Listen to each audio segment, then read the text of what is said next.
Métis m'a demandé d'initier une expérience, conduire un parcours pour s'intéresser à la vie intérieure des personnes de la résidence. Le parcours consiste en l'organisation d'ateliers espacés de 15 jours à 3 semaines sur un travail qui est fait à partir de différents supports, de la vidéo ou à partir de revues, etc. En trouvant des photos, des phrases, etc., on a essayé chacun de faire revivre un peu ce qu'on ressent et au plus profond de soi-même, puis de le faire partager aux autres.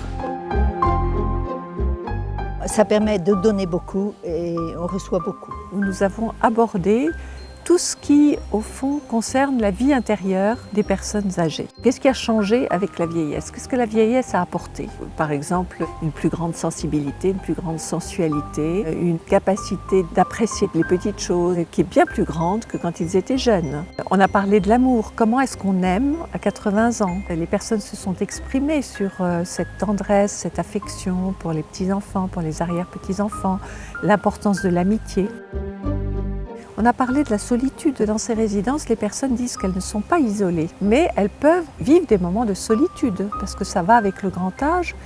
Mais quand on a une vie intérieure riche, cette solitude est bien vécue. On a une vie intérieure qui développe une sérénité, un abandon total pour la suite et pour nous aider à bien mourir, il faut le dire. On a parlé aussi de la mort. C'était pas triste du tout.